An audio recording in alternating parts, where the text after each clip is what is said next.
Una vergüenza que algunos quieren seguir tapando para preservar el relato glorioso del Imperio Español y la pureza de sangre. Están empezando a deshacer la historia de España, a deshacer ese legado y a promover el indigenismo, que es el nuevo comunismo, por el que pretenden que cada vez más ciudadanos, a través de las revoluciones y de la desinformación, se unan a un proyecto que solo trae más miseria y pobreza.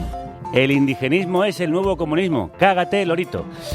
No sabíamos cómo responder a esta diarrea mental de la presidenta de la Comunidad de Madrid, pero hemos encontrado la solución. Si tú haces una encuesta a pie de calle y le preguntas a la gente por la esclavitud en España, pues todos te van a decir, el algodón, Junta Quinte, 12 años de esclavitud. Parece que la esclavitud no existió en España, que aquí nunca hubo esclavos. Esa tendencia a cantar las glorias es lo que nos ha llevado a avergonzarnos un poco de este pasado que no es para estar orgullosos. Solo unos días después de que Ayuso acuse a los movimientos indigenistas de cargarse nada menos que la historia de España, se estrena Cachita, la esclavitud borrada, un documental que cuestiona esa visión nacional católica de la hispanidad, que rescata la larga etapa de esclavitud negra en España y en sus colonias, y que denuncia cómo hemos borrado, obviado y escondido esta parte vergonzosa de nuestra historia. Por una mezcla de arrogancia e ignorancia, creer que hay alguna pureza de sangre que defender, cuando eso es estrictamente una falsedad en un tamaño importantísimo. Porque si trabajas sobre el comercio ilegal de esclavos, hay que tener en cuenta que la mayor parte de la documentación la hacían desaparecer, la quemaban, la rompían. La gente que tiene el poder es la que decide qué parte de tu historia tienes que contar. Hoy decidimos dejar de contar mentiras para contar verdades. Y para hablar de este documental en el que participan, entre otros, Carlos Bardem o Santiago Auserón y muchos historiadores e historiadoras. Álvaro Vejines es su director y guionista. Álvaro, crudos días. Crudos días, Javier. ¿Qué parte de nuestro pasado cuenta esta película? Pues cuenta un pasado que está oculto, evidentemente, en nuestra historia, porque nadie, yo el primero, en ningún momento de mis estudios lo había visto, y se ha sacado directamente de estudiosos como en este caso Martín Alarilla o Aurelia Martín o Carlos en su novela, que ha investigado bastante. Yo me he inspirado un poco en ellos porque por la curiosidad encontré de que había esclavos en mi ciudad. Yo vivo en Sevilla, en un pueblo de Sevilla, y a partir de ahí investigué y poco que investigué encontré bastante documentación. Muy en el lado académico, nada en el lado público y popular no había pasado, y creí la necesidad de hacer este documental para descubrir esa historia que estaba oculta. ¿Por qué crees que está oculta? ¿Por qué no nos la han contado? Bueno, pues como todo, el otro día un amigo hablando con él en una conversación de comida de esto precisamente, dice, claro, nunca se hace factura cuando la gente vende droga, ¿no? Claro, pues eso es lo que pasa, no hay nunca documentación, y si la hay la hacen desaparecer, porque cuando algo se enriquece con algo ilegal, pues hacer desaparecer la documentación es lo imprescindible, ¿no? El documental muestra la crudeza, la brutalidad con la que se trataba a esas personas en los barcos, muestra la dificultad con la que eran traídos aquí, venían como sardinas en latas, metidos a veces hasta 800 personas en condiciones absolutamente infrahumanas, y cuenta toda una historia de esclavitud que llega desde el siglo XV y XVI hasta el XIX. ¿Cómo funcionaba ese tráfico? Pues en principio era un tráfico legal, que bueno, tenemos que contextualizar y saber que hace muy poco se fumaba en los hospitales, ¿no? En la habitación, y nadie decía nada. En este caso igual, se creía que no tenían alma siquiera esas personas, ¿no? Que venían de África. Pero lo peor creo que está en ese momento que cuando se prohíbe y se sigue enriqueciendo la población. Y la población, además, todos somos un poco culpables porque todos callan y nadie levanta la voz. Ni siquiera la Iglesia, que hasta 1800 y pico no hace una declaración clara de que está en contra o que es malo, ¿no? La esclavitud. Se normalizó, ¿no? Formaba parte de la vida cotidiana, lo contáis al principio del documental, que casi cualquier persona tuviera un esclavo, quien pudiera permitírselo. Sí, era algo... Aquí era una esclavitud más doméstica para la ayuda de la casa y la servidumbre, pero había tanta necesidad en nuestras colonias como Cuba de mano de obra, y la mano de obra, aparte de que existía poca, pues el intento es sacar el máximo rendimiento sin pagarle siquiera, dándole un trozo de comida y poco más, pues que trabajase. Y era ideal, la esclavitud había venido perfecta para esas colonias, ¿no? ¿Y cómo era la vida de esas mujeres y esos hombres en las casas en las que eran esclavizados? Pues en principio la vida era bastante dura. Había comercio de esclavos, que había unos mercados de esclavos aquí en Huelva, por ejemplo, donde hemos encontrado en Gibraleón unos archivos estupendos, y en principio era bastante mal porque estaban tratados casi como animales. Pero conforme fue pasando el tiempo, bueno, se le dio parte de su sitio dentro de las casas, y era la servidumbre como hasta hace poco se tenía, que era un apartado en la casa para esta persona, que lo que hacía era guardar y servir a la gente de la casa. Fue un proceso... En Sevilla incluso está la Hermandad de los Negritos, ¿sí?, que se creó desde un hospital, porque evidentemente lo peor que le podía hacer a un esclavo era darle la libertad, porque tenía techo y comida, le daba la libertad, lo echaba a la calle y moría. Y este hospital y la Hermandad de los Negritos recogía a esa gente que no tenía dónde caerse muerto, literalmente. Uh-huh. Y bueno, también hubo gente de buena voluntad, ¿no? Que todo lo que se cuenta no es que la esclavitud, todo el mundo era muy cruel con estas personas, también había la buena voluntad, como en todos los momentos de la historia, ¿no? Sí, y alguno de esos negros que de hecho salió adelante y tuvo un protagonismo y una eminencia en la sociedad de su tiempo. Cachita es un documental ficcionado, por cierto, que nos recuerda que el esclavismo en España tuvo un gran peso social y económico, mucho mayor del que nos han contado.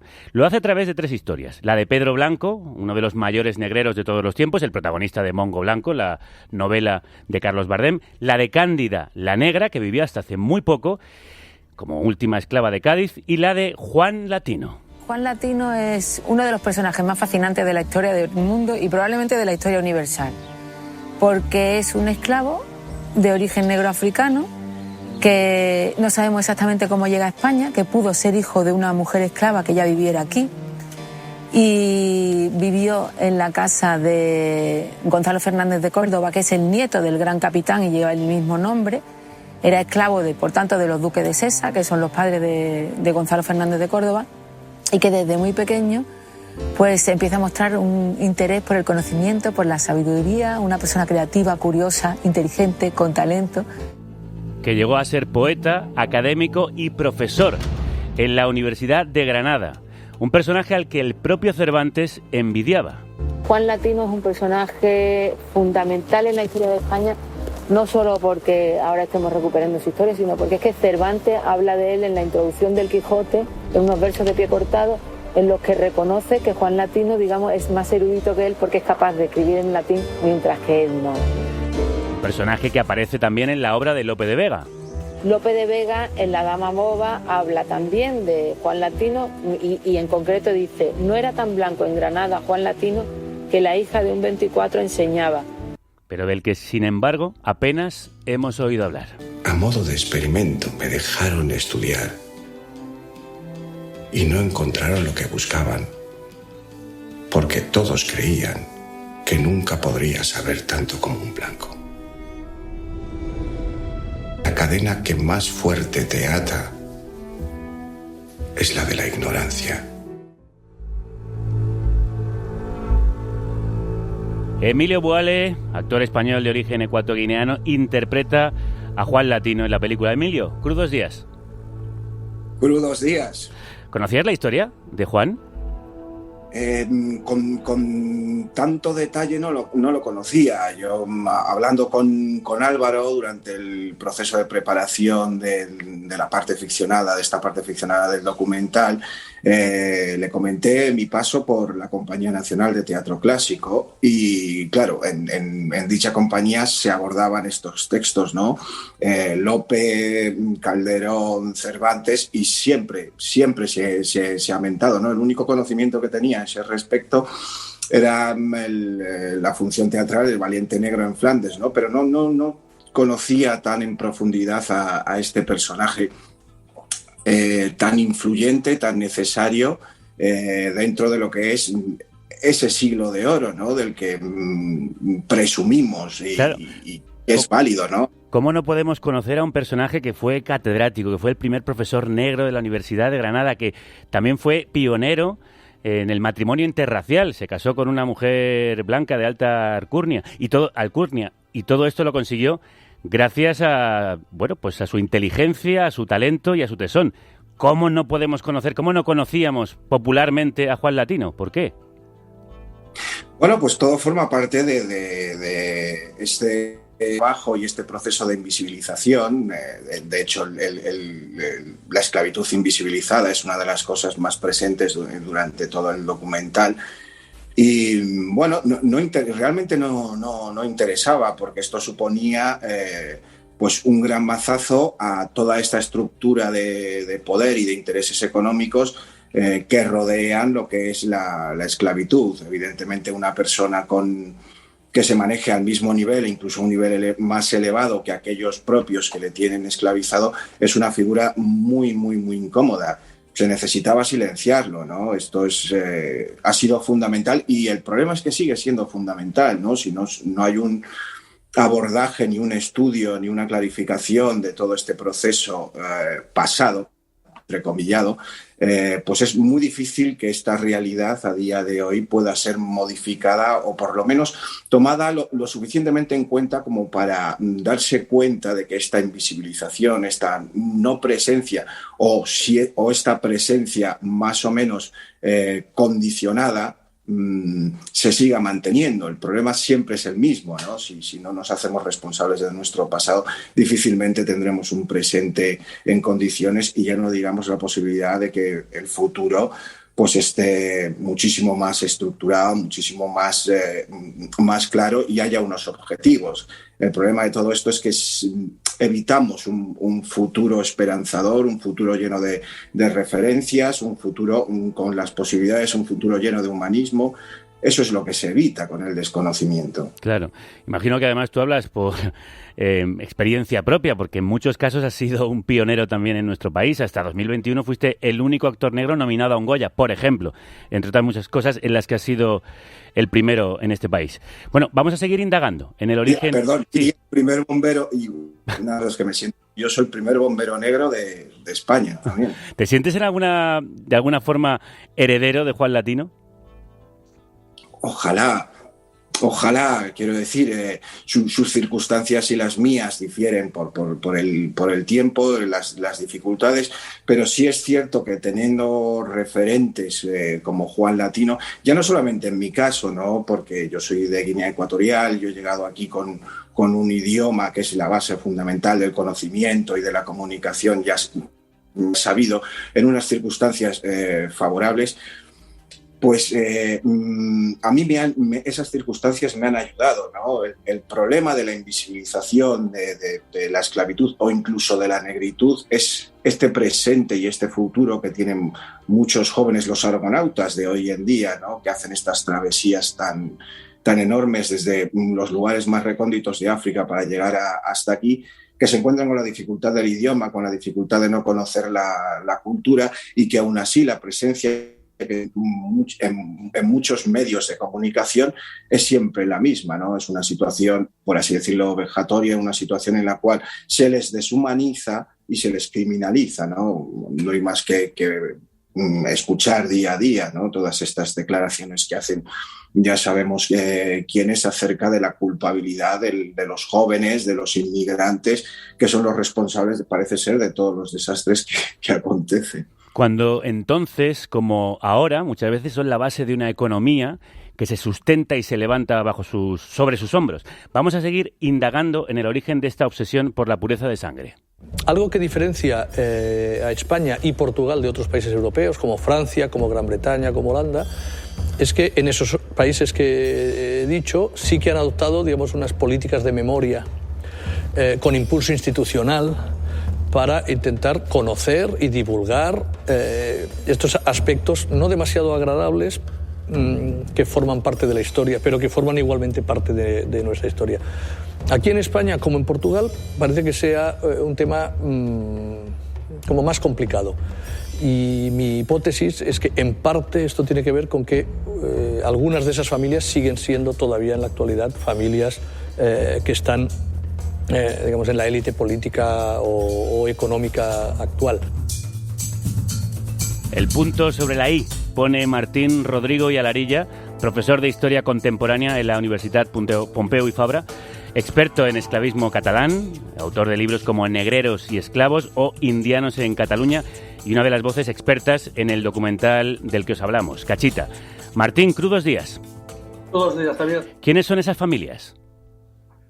Bueno, lo que conocemos después de nuestro trabajo, ¿no?, es que en el siglo XIX, sobre todo, la participación en el tráfico de esclavos, que en su mayor parte fue ilegal, por un lado, y por otro lado, la explotación del trabajo esclavo en las colonias, en Cuba sobre todo, pero también en Puerto Rico y en algunos otros lugares, permitió un ascenso social a un número importante de españoles, muchos de los cuales después regresaron a la península y se incorporaron a la burguesía local, sea en Barcelona, en Madrid, en Cádiz, en otros lugares, ¿no? Entonces, ese fenómeno fue lo suficientemente amplio como para que podamos decir que a través de la esclavitud se incorporaron sectores de la nueva burguesía decimonónica española. Desde entonces, algunos se han continuado arriba, otros no, pero está claro que sus descendientes han tenido oportunidades que otros no tuvieron gracias a ese capital. España no solo no fue un país sin negros ni esclavos, sino que fue uno de los últimos países en abolir la esclavitud, en 1886. ¿Por qué tardamos tanto? Si ya había algunas voces críticas desde décadas anteriores. Sí, hay varios factores diferenciales cuando nos referimos a la esclavitud en el caso español. Álvaro ya ha comentado uno, y es que la participación de los españoles en la trata se da mayoritariamente cuando esta ya es una actividad ilegal. Ese es un factor diferencial. Y otro es que la abolición es muy, muy tardía. De hecho, el último esclavo que se desembarca en algún territorio americano lo hace en la isla de Cuba, que es un territorio español, y España es el último país europeo en abolir la esclavitud en sus colonias.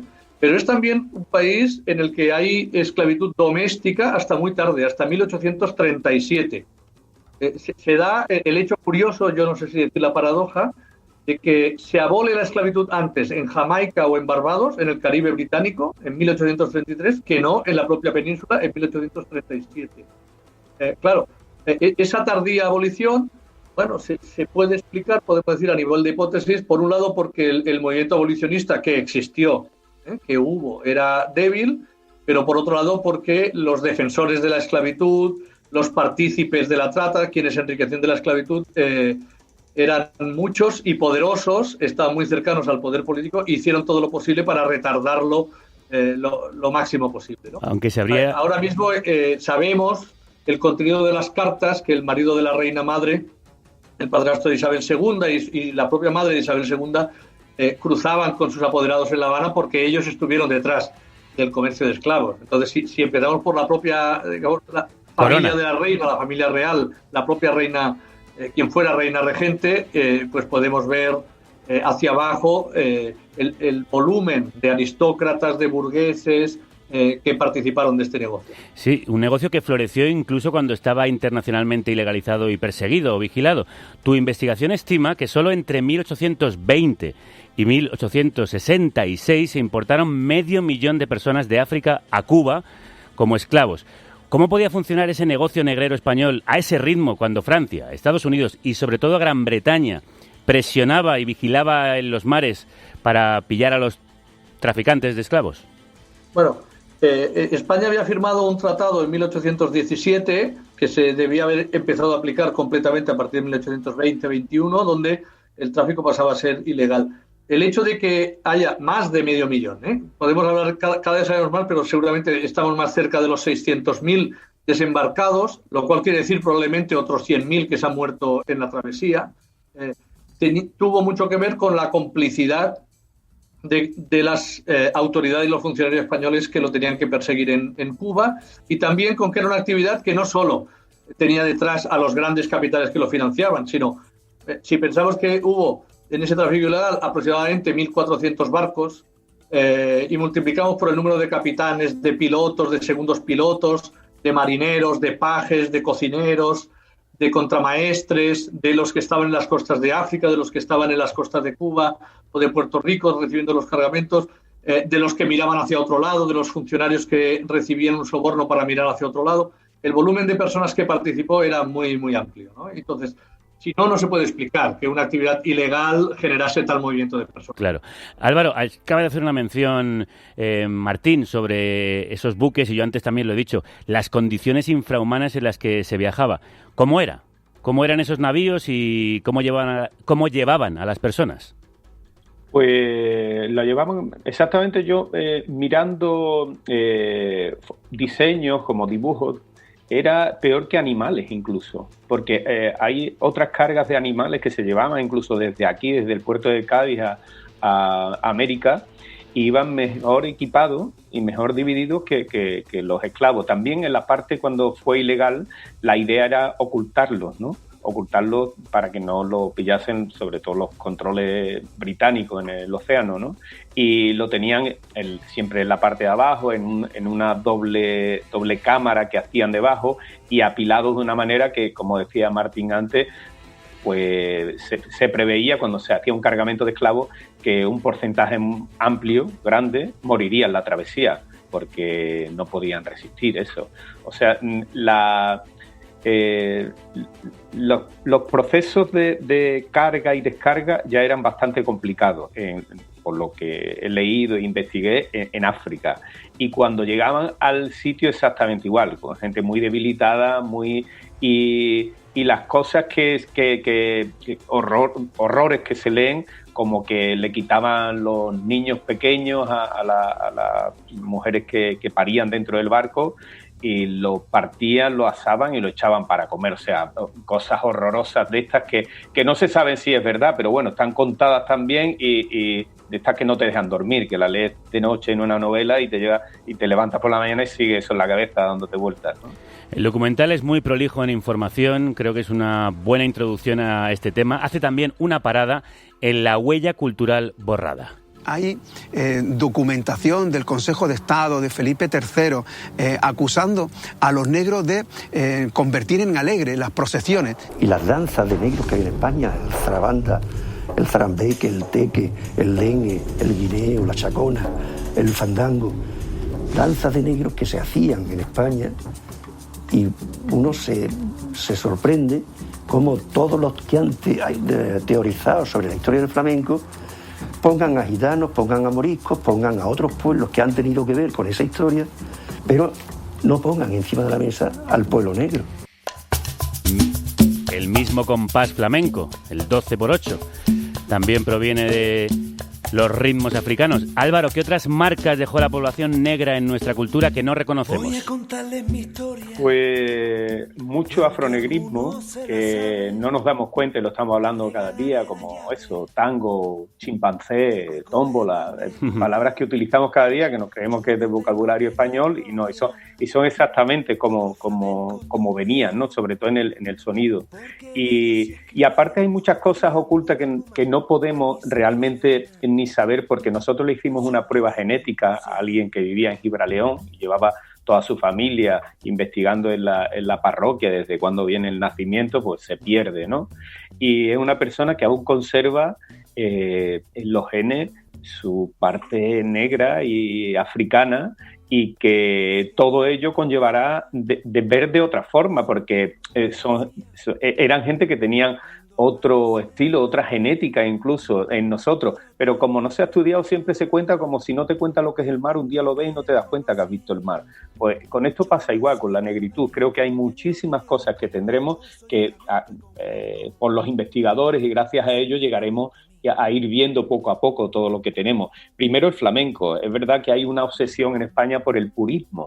No sé por qué, en todo, o sea, no en la sangre, sino el flamenco es puro. ¿De dónde se puede coger que el flamenco es puro?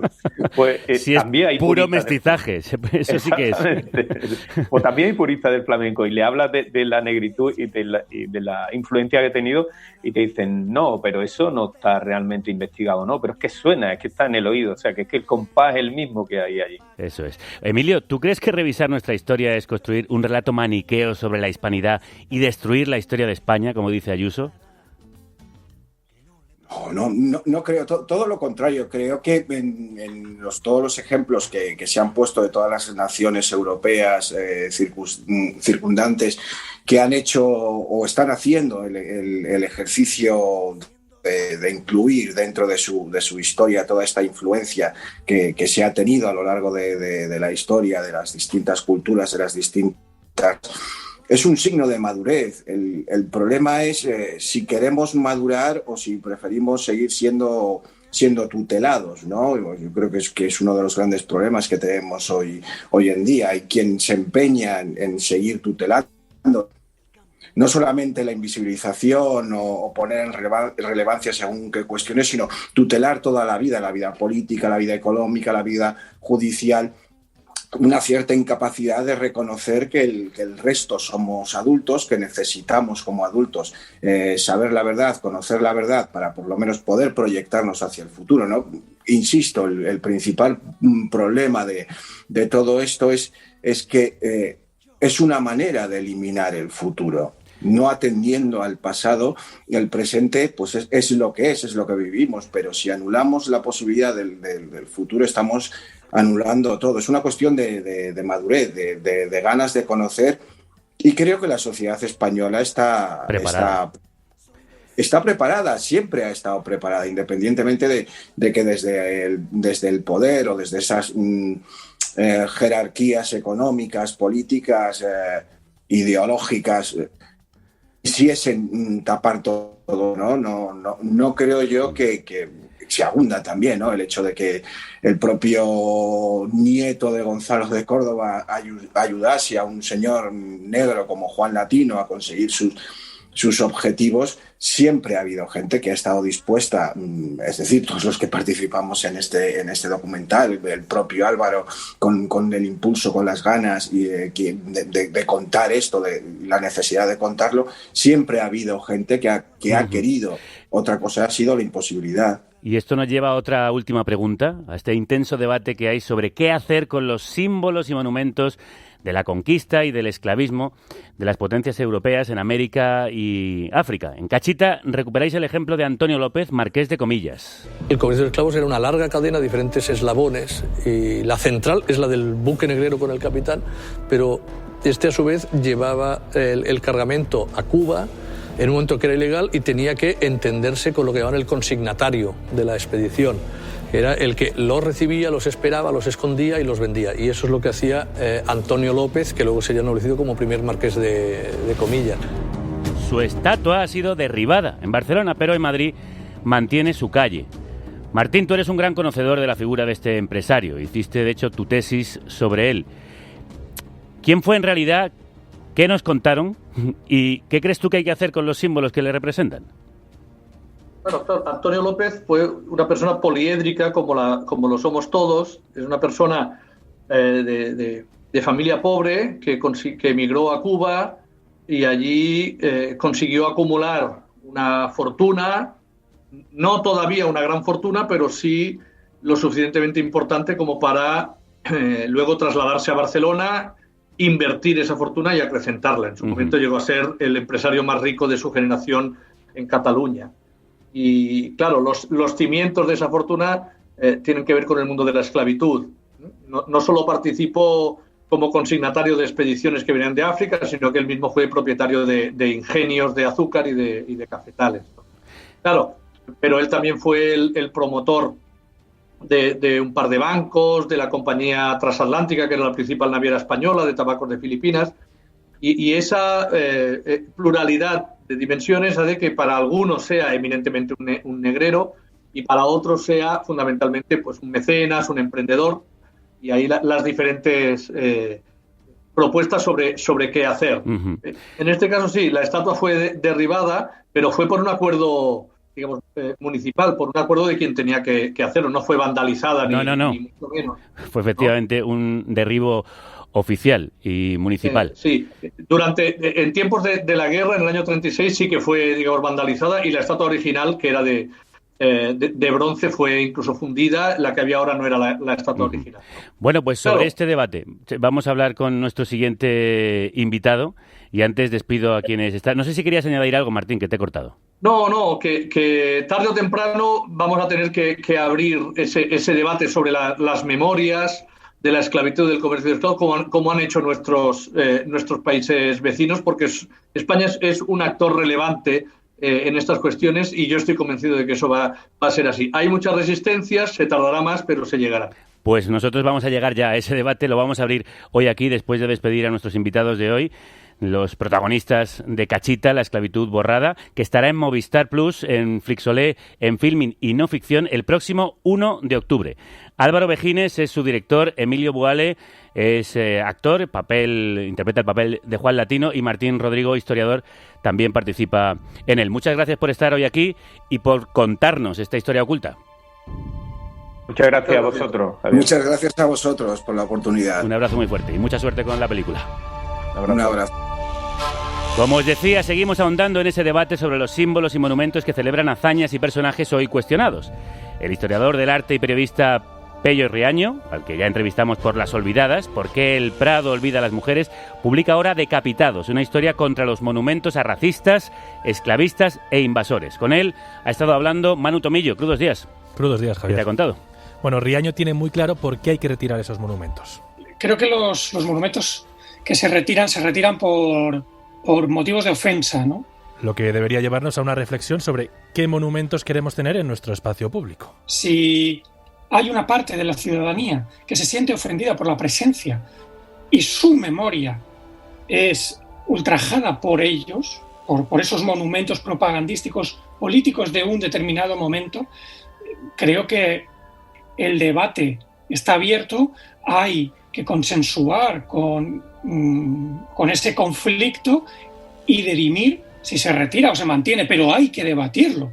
Debatirlo sí, pero Riaño no ve claro que se mantengan, aunque sea aclarando quiénes fueron esos personajes. Creo que es completamente inútil colocar un cartelito o una cartela al lado del monumento diciendo lo que significa ese monumento, porque ya sabemos lo que significa. Ya sabemos a quién homenajea y ya sabemos a quién ofende. Lo que hay que determinar es si esos símbolos que heredamos del pasado nos representan y pueden seguir funcionando en nuestra vida, o tienen que ser reemplazados por nuevos símbolos que nos representen, porque los símbolos son puro reciclaje. Un reciclaje que para él debería darse cada cierto tiempo. Todo monumento, estatua propagandística, política, quiero matizar eso, que vaya más allá de los 20 o 30 años, es una molestia, es un incordio, es una presencia insoportable. Nos recuerda Riaño que esto ya se hizo en otros momentos de la historia. Y así lo determinaron los romanos, cuando crearon la categoría de damnatio memoriae. Ellos, que fueron los grandes adoradores en público de sus figuras. Recordemos esas sociedades romanas repletas de monumentos y esculturas a sus grandes emperadores y mitos, y que eran los primeros en destruirlas, como nos recordaba ahí Pello, y a pesar de aquello, esos personajes no se han borrado de la historia, porque como nos dice Riaño... Afortunadamente la historia va a seguir presente en los libros, aunque no estén los monumentos que homenajean a algo en concreto, a un interés determinado. Ante esta propuesta, él plantea que una sociedad en el siglo XXI debería poder ser debatida. Todo monumento que salga del presente tiene que ser debatido por la ciudadanía y con una cláusula, no en letra pequeña, que aclare que ese monumento podrá ser retirado en cualquier instante de las generaciones venideras. Si nuestros hijos o nuestros nietos deciden que nuestros símbolos no les representan, y esperemos que así sea, tendrán todo el derecho y toda la potestad a apartarlas. Hablemos de ejemplos. Supongo que algunos aparecen en Decapitados. Eso es, hablemos de ejemplos. Por ejemplo, la persona con más monumentos y estatuas del mundo por detrás de Jesucristo, Lenin. La figura de Lenin es paradigmática porque hubo una sobreproducción alentada por el Estado y se multiplicó por miles, ¿no? En Ucrania, por ejemplo, se habla de más de 5.000 estatuas a Lenin. De hecho, había una tradición que era los recién casados iban a depositar un ramo de flores a la escultura de Lenin de la población. En el caso del político soviético, él nos recuerda que sus monumentos duraron lo que duró la imposición de su figura. Y es paradigmático por la caducidad que tiene el homenaje. Tú puedes imponer esa celebración, esa adoración, pero va a durar lo que dure el adorado. Pero tenemos más ejemplos, Javier. ¿A quién más hay que bajar del pedestal? Por ejemplo, al esclavista Edward Colston, que tenía una estatua en Bristol. Edward Colston es la imagen que más ha sufrido el cuestionamiento en Europa. Un cuestionamiento que viene ya de antiguo. Esa era muy mal vista en Bristol desde hacía ya muchos años, pero es verdad que después del asesinato de George Floyd todo se ha acelerado. A raíz de George Floyd todo se acelera, nos decía Riaño, donde parece que no se acelera, sino que se detiene en el tiempo, es en la figura del dictador Franco. La presencia de Franco en las calles es constante, pero la presencia monumental de Franco nos la hemos quitado de encima este verano. Hasta este verano estaba en Melilla, convertido casi como en un explorador, ¿no? Era una estatua que parecía aquello un Boy Scout, intentando de nuevo engañar a nuestra indignación, cosa que es imposible. Hay otros monumentos a su figura, eso sí, que pasan más desapercibidos. Un caso alarmante de la sociedad española es el Arco de la Victoria de Moncloa. ¿Cómo es posible que en 2021 esté en pie ese monumento? Que lo único que hace es celebrar a Franco y a su dictadura. Bueno, si está el Valle de los Caídos. y sin salir de figuras que se reivindican en nuestro país, quizás uno de los mayores símbolos de la hispanidad, Colón. Se implanta Colón como la memoria más blanca de una conquista sangrienta.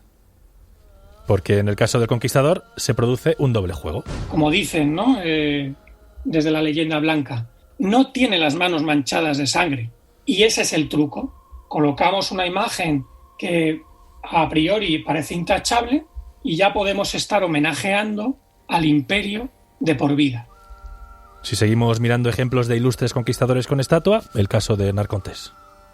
Ya se ha manifestado en varias ocasiones la sociedad española en contra de la escultura de Hernán Cortés en Medellín, Badajoz, donde aparece pisando la cabeza de un indígena. La excusa que desde hace 2 siglos creó el artista con toda la cobardía del mundo para justificar ese pisotón, es que es una cabeza de un icono, como si fuera un capitel, como si fuera un monumento de las ruinas de Tenochtitlán.